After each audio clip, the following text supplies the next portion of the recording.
অনেক অনেক ধন্যবাদ জানাই আপনাদেরকে, যত এই মিডিয়ার লোক আছে। আর আমরা আমাদের তেহরিক কিলকেরাদার থেকে तमाम उम्मत मुस्लिमा के ঈদ মুবারক বলি। আর এটাই বলতে চাই कि এটা ভালোবাসার त्यौहार বা ये समझ लीजिए कि प्यार भरा त्यौहार है, मोहब्बतों का त्यौहार है। मिलजुल के बहुत अमन के साथ मनाने की कोशिश करें और एक दूसरे से जितनी हो सके प्यार मोहब्बत बांटे। तमाम को करीम चौधरी नहीं साहब नहीं था, शायद उनकी तबीयत दुरुस्त नहीं हो और मौसम भी आप देख रहे हैं कल से कैसा है, लेकिन आते तो हमें खुशी होती। लेकिन उनको भी ईद मुबारक। उनको भी हमारी तरफ से ईद मुबारक। और जितने भी लोग पार्टिसिपेट कर रहे हैं इस आने वाले इलेक्शन में, सभी को हम उनके भी जो है ईद मुबारक पेश करते हैं और बेस्ट ऑफ लक कहते हैं। बहुत बहुत शुक्रिया जी। गुलाम अली रजवी। বলছি ঈদের শুভেচ্ছা আপনাকে এবং কি বলবেন আজকে ঈদের এই নামাজ পাঠ হলো এবং কি সাধারণ মানুষ সবাইকে কি বলবেন? সবাইকে আমরা ঈদ মুবারক, শুভেচ্ছা এবং ভালোবাসা এবং ঈদ মুবারক প্রত্যেককে জানাই। আজকে আমাদের এই ঈদগাহতে আমাদের চৌধুরী সাহেব নেই, আমার কাকা, যার জন্য আমরা খুবই সবাই ফিল করছি যে না, ওনার অ্যাবসেন্সটা আমাদের লাগছে এখন খুব। আল্লাহ করে উনি ভালো থাকুন, বুঝলেন।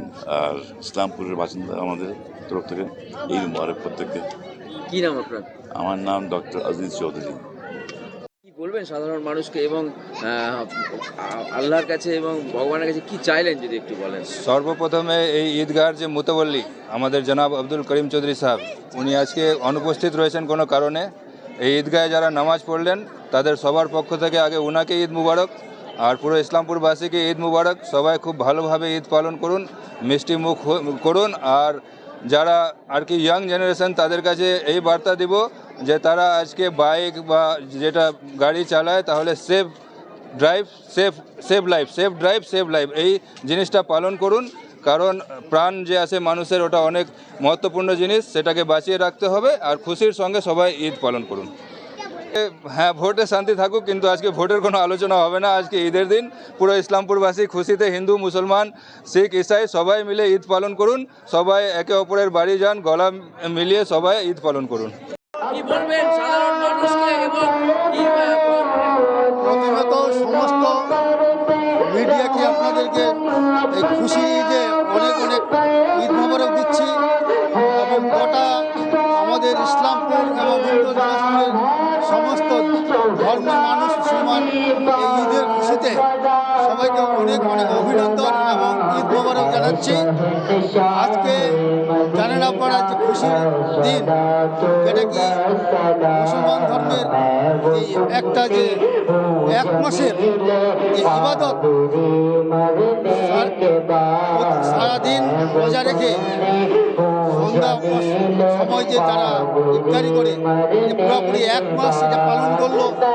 আজকে শেষ দিন ছিল সেই ঈদে পালন করে, এটা একটা আনন্দের দিন। সমস্ত জনগণকে আমরা এই ঈদের খুশিতে সামিল করতেছি। আজকে ঈদগাহতে সবাই আমরা হাজির হয়েছি, প্রত্যেক জায়গায় এইভাবে আমাদের আজকে ঈদের শুভেচ্ছা জানাচ্ছি, সবাইকে শুভেচ্ছা জানাচ্ছি। রাজনৈতিক হানাহানি কি উপরওয়ালার কাছে আবার কি যাওয়ার আছে? আমাদের এটাই যে শান্তি ভাগে থাকুক, সমস্ত মানুষ যেন সম্প্রীতি বজায় রেখে শান্তিতে বসবাস করতে পারে, কারো যেন কোনো ক্ষতি না হয়। আল্লাহর কাছে এটাই দোয়া করছি। এবং আল্লাহর কাছে বা কি চাইলেন পৃথিবীর জন্য? দেখুন, রমজান মাসের পরে এই ঈদের দিনটায় সকল মুসলিম সমাজ অপেক্ষা করে থাকে, কারণ রমজান 30 দিনের পরে আমরা এই দিনটাই পাই। তো ঈদ উল ফিতরের উপলক্ষে আমি সকল ইসলামপুরবাসীকে তথা ইসলামপুরের যিনি পাহারাদার আছেন জনাব আব্দুল করিম চৌধুরী, যেহেতু উনি আজকে এই ঈদের মধ্যে উপস্থিত নাই, তো ওনাকেও আমি ঈদের শুভেচ্ছা অভিনন্দন জানাচ্ছি। তার সঙ্গে সকল ইসলামপুরবাসীকেও ঈদের শুভেচ্ছা অভিনন্দন জানাচ্ছি। বিষয়টা হলো যে আপনারা ভালো করে জানেন যে মুসলিম সমাজের জন্য রোজার মাসের পরে যদি একটা ইম্পর্টেন্ট দিন আমরা পাই, সেটা ঈদের দিন। এই ঈদের দিন মিলনের দিন, ধর্ম বর্ণ নির্বিশেষে আমরা এই দিনটাকে সকলে মিলিয়ে আমরা উদযাপন করি। তাই আমি সকলের ইসলামপুরবাসীর ক্ষেত্রে আমি একটাই মেসেজ দেবো যে আমরা পশ্চিমবঙ্গের মানুষ, আমরা সবসময় যে কোনো ধর্মের মানুষ, আমরা যে কোনো উৎসব আমরা একসঙ্গে মিলে সেলিব্রেট করছি। আর ঈদের উপলক্ষে আমি সকল ইসলামবাসীকে বলবো যে আপনারা সকলে এই ঈদের দিনটা ভালো করে উপভোগ করুন, শান্তি শৃঙ্খলা বজায় রাখুন। পশ্চিমবঙ্গের সকল জনগণকে তথা ইসলামপুরবাসীকে আমি একটাই মেসেজ দেবো যে আপনারা এই দিনটাকে ভালো করে উপভোগ করুন এবং শান্তি শৃঙ্খলা বজায় রাখুন। আপনার নাম? আমার নাম মোহাম্মদ মহসিন।